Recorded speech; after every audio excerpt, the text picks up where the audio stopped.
Ìmí ìtúre eléyìí náà tún jàjà balẹ̀ lórí ọ̀rọ̀ tó ní ṣe pẹ̀lú bàbá Ìjẹ̀ṣà o. Ẹnìkan rèé tó jáde tó ní wípé gbogbo àwọn tí wọ́n jẹ́ gbajúgbajà lórílẹ̀-èdè Nàìjíríà pàápàá jùlọ ní agboolé òṣèré tíátà, ó ní wípé alábòsí bẹ́ẹ̀ ojo ló pọ̀ jù nínú wọn pàápàá jùlọ àwọn tí wọ́n jẹ́ ọkùnrin o. Ó ní tẹ́ bá lọ rèé wádìí wọn dáadáa tẹ́ tú iṣu désàlẹ̀ kòkò ẹ̀ rí wípé ọ̀pọ̀lọpọ̀ wọn gan ṣe tó burú jáì ju ohun tí bàbá Ìjẹ̀ṣà tó ṣe lọ. Ó wá ní pé lóòótọ́ la gbọ́ wípé ọ̀pọ̀lọpọ̀ yín náà lẹ́ ń fi ọpọlọ máa tan àwọn ọmọ ọlọ́mọ lọ sí inú ilé ìtura ṣẹ̀ṣẹ̀ ń gba pátánì wọn látàrí pé ẹ fẹ́ fún wọn ní role àbí ẹ fẹ́ fún wọn ní àyè kí wọ́n ṣeré kí wọ́n bá lè show talent wọn. Wọ́n ní pé ọ̀pọ̀lọpọ̀ nínú àwọn tí wọ́n jẹ́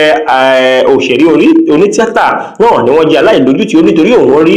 Kúnlé Afọ́d, òṣèré Kúnlé Afọ́d bẹ̀rẹ̀ sí ní pé ọ̀pọ̀lọpọ̀ àwọn tí wọ́n jẹ́ ọ̀dọ́ lórílẹ̀-èdè Nàìjíríà ní ọ̀lẹ tó sì ní pé wọn ò níṣẹ́ lọ́wọ́. Ó ní bẹ́ẹ̀ náà ni Regina Chukwu náà bẹ̀rẹ̀ sí ní sọ wọ́n lẹ́nu ṣùgbọ́n òun ti ẹ̀ lérò wípé òun lè bá ọgbọ́n lọ́dọ̀ Regina Chukwu normal náà pé léyìí kò dùn ṣùgbọ́n kì í ṣe Kúnlé Afọ́d tí ó wá ń jáde wá tó ń sọ wípé àwọn ọ̀dọ́ wọn ò níṣẹ́. Ó ní gbóni Kúnlé Afọ́d wà nígbà ọ̀rọ̀ bàbá Ìjẹ̀ṣà tí wọ́n kọ́ ṣẹlẹ̀ lákọ̀ọ́kọ́ kí ló dé tí kọ̀ọ̀kan ni wọn ò ṣe kí n lẹ́yìn tàbí kí wọ́n takò tó túmọ̀ sí wípé ojo àti alábòsí ni wọ́n ní nítorí pé ẹnìkan ló wà ń di ọ̀rọ̀ yìí ni gbogbo yín ṣe wá dáadáa tí ẹ ò dá sí i. Ó wá ní pé kò yọ òun lẹ́nu torí pé òun ti máa ń gbọ́ wípé rúdurùdu àti ọ̀dọ̀rọ̀dọ̀ pọ̀ láàrin àwọn tí wọ́n jẹ́ òṣèré onítíátà. Ó ní tí a bá ní ká ti di ìṣánákíyèsí oògùn ẹ̀wò gba ọ̀rọ̀ actress Bíọ́lá Adébáyọ̀ pẹ̀lú bàbá Ìjẹ̀ṣà bí wọ́n ṣe dààmú wọn tó tí wọ́n fi wọ́n lákàlàkà lórí ẹ̀rọ ayélujára. Ó ní ta nínú wọn ló bọ̀ta tí ó wá dúró sí pé ó sọpọ́ọ̀tì ẹni àbí àwọn sọpọ́ọ̀tì gbogbo wọn kàn dákẹ́ lọ gbárí tí ẹnì kankan ni wọn ò sì sọ̀rọ̀. Ó wá ní lóòótọ́ lórí ọ̀rọ̀ CEO Lumini ọ̀hún gan náà òun gbé pé kì í ṣe bàbá Ìjẹ̀ṣà náà ni wọ́n ń support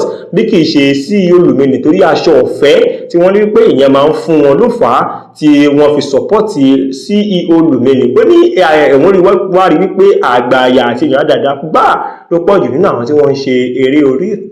eré tíátà lásìkò tá a wà yìí. Mr Victor King ló sọ eléyìí o. Ó yá nínú comment section àwọn gbàgbós yẹn báwo ló ṣe ń lọ ńbẹ̀. Ẹnìkan rèé tó pe orúkọ ara ẹ̀ ní Olúwatóyìn Ọ̀ṣẹ́bánjọ. Ó ní wípé Ìyábọ̀ Òjó ni gbogbo wọn ń bẹ̀rù fún kí ẹ bá lè mọ̀ wípé orí burúkú ló pọ̀ jù láàrin àwọn tí wọ́n jẹ́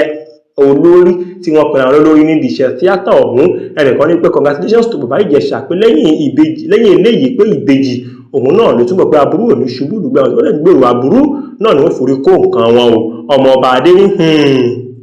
oríṣiríṣi ló ń ṣẹlẹ̀ lórílẹ̀-èdè Nàìjíríà torí ẹ̀ nígbà náà ló máa ń fọ ọpọlọ kalẹ̀ kó tó di pé adájọ́ tàbí kó tó di wípé àgbọ̀ ọ̀rọ̀ rèé fún ẹni tí ọ̀rọ̀ náà kàn tó lè jẹ́ pé wọ́n ní ẹni tí ó bá ti jẹ́ gbajúgbajà náà nínú àwọn tí wọ́n jẹ́ òṣèré tíátà ọ̀hún ó ní tí àwọn ènìyàn bá sọ ọ̀hún náà ni wọ́n máa ń tẹ̀lé torí wọn kì í fẹ́ kí àwọn ènìyàn kó bẹ̀rẹ̀ sí ní gbọ́ wọn káàkiri orí ẹ̀rọ ayélujára. Fúnmiláyọ̀ Ọbánìyàn náà sọ eléyìí. Ó náà látún ní ká mú wá fún yín bó ṣe ń lọ lórí ọ̀rọ̀ bàbá Ìjẹ̀ṣà pẹ̀lú CEO Lumini àti àwọn tí wọ́n jẹ́ òṣèré onítíátà lórílẹ̀-èdè Nàìjíríà. Tí wọ́n tún rí nǹkan míì